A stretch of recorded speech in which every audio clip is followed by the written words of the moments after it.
Betul. Masuk pertanyaan selanjutnya, apa saja dampak yang ditimbulkan dari konflik antara Aswaja dengan Salafi Wahabi di kehidupan masyarakat Indonesia ini?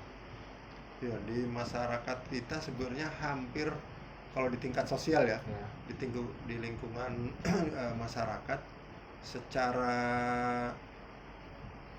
secara sosial nggak terlalu sih sebenarnya, nggak terlalu bahwa ketika dia mungkin bermusuhan cara sholatnya agak berbeda, tapi secara kemasyarakatan masih masih ini masih bersosial, nggak terlalu sih sebenarnya, baik yang Ahlussunnah wal Jamaah maupun yang Salafi Wahabi. Tapi dengan catatan itu kalau di area perkomplekan perumahan. iya. Tapi kalau di area pinggiran itu bisa jadi bisa diusir atau tidak diterima orang yang udah terindikasi, oh ini Salafi, Ya. Wahabi, ini nggak boleh masuk ke musola kita.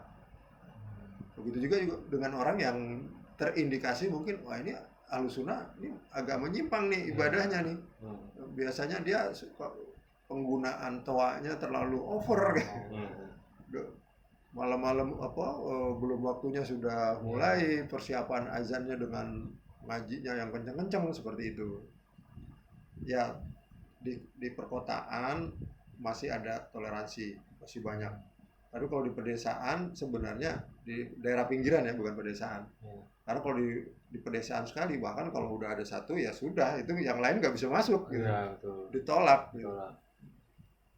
Masing-masing punya sudut pandang sendiri ya. Ya, punya sudut pandang sendiri yang memang sudah saling menajam sebenarnya. Bahkan saling cenderung tahu sama tahu sebenarnya.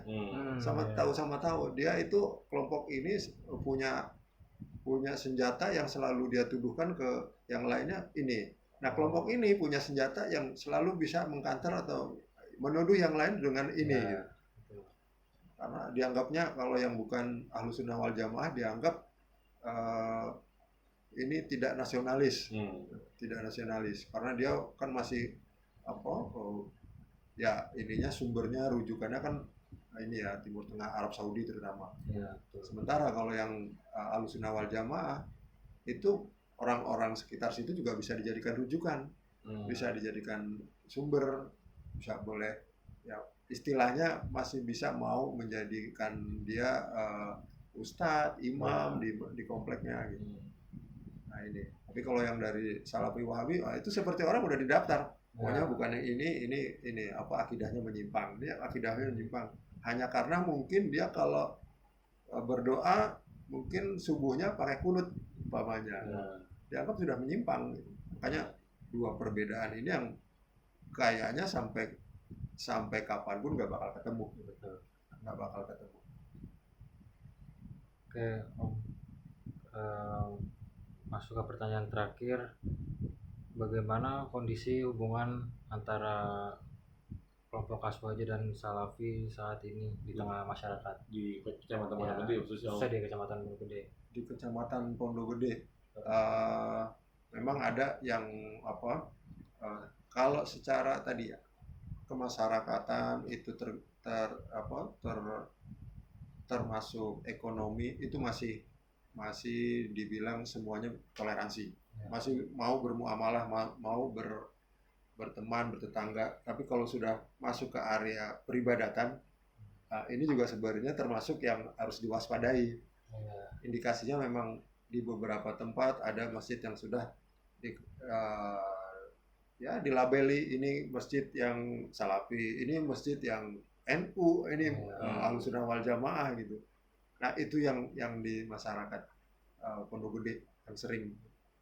Ya termasuk ya mungkin ya seputaran Duta dan lain sebagainya. Kalau ini maksudnya kelurahan apa, Pak? Kalau ini di mana? Al-Ikhlas. Daerah ini Duta. Pondok Gede. Pondok Gede. Kalau ini termasuk 50-50 kali. Oh. 50-50. Oh, satu komplek dua kelurahan gitu kali ya? Iya. Kayak Galaxy gitu. Iya, jadi maksudnya dari yang pemahaman Ahlussunnah wal Jamaah dengan Salafi Wahabi tergolong 50-50. Tergolong 50-50. Karena di sini kan ada dua masjid ya yang agak eh, 2 masjid, 1 musola. Masjid yang besar eh, punya kajian yang diisi oleh orang-orang ahlu sunnah wal jamaah, dan juga punya kajian yang diisi oleh orang-orang salafi wahabi, termasuk juga yang di masjid yang di belakang sama punya waktu yang sama, diakomodasi oleh pengurusnya, walaupun mungkin pendirinya di Duta Indah ini adalah orang yang dulunya Persis gitu ya, dari kultur Persis, kemudian ada kultur Muhammadiyah dan juga kultur NU, tapi belakangan semua diakomodasi, jadi yang punya punya mazhab, punya aliran fikih, punya ini ya udah diakomodasin, sepertinya kayak pasar bebas gitu. Jadi terserah masyarakat nanti mau ikut ya dengan kecenderungan yang mana gitu. Kalau ini konflik sosial yang pernah terjadi di Pondok Gede ada nggak sih gitu? Nggak ada, kayaknya nggak ada. Tapi kalau cuma sekedar perang narasi di media sosial ada 1-2 sih, ada 1-2, atau ada di grup-grup WA. Oh jangan panggil ini, dia nggak sunnah gitu istilahnya. Dan itu terjadi cukup di sosial media, nggak di kehidupan nyata nggak di kehidupan. Walaupun begitu disamperin ditanyain nggak sunnahnya di mana, ini lah kan dia juga ikut bersumber dari sunnah yang ini. Udah akhirnya bubar gitu aja. Alhamdulillahnya di sini mungkin kultur Indonesianya keluar gitu, jadi akhirnya udahlah, yang penting nafsi aja gitu. Toh juga kalau kita toh kalau kita salah, buktinya kita belum ketahuan apa kita masuk neraka apa masuk surga gitu. Mungkin masih pada hidup semua, ya udah jalanin aja yang diyakini gitu. Jadi enaknya situ. Tapi mungkin ya di sumbernya sendiri sekarang sebenarnya juga udah mulai agak terbuka gitu sebenarnya, menerima perbedaan. Karena memang yang dikhawatirkan kan yang tidak menerima perbedaan ini. Kalau tidak menerima perbedaan ya ini yang bisa meruncing ke konflik. Tapi kalau menerima, setajam apapun perbedaan pasti ya aman. Bisa diatasi ya? Iya, bisa diatasi. Tapi kalau yang nggak bisa diatasi, nah itu yang bahaya gitu. Tapi selama ini sih alhamdulillah nggak sampai ke situ. Jadi konflik sosial bentuknya halus aja gitu ya? Iya. Jadi sewajarnya aja gitu. Mungkin karena kultur Indonesia jadi orang ya udah merangkul semuanya.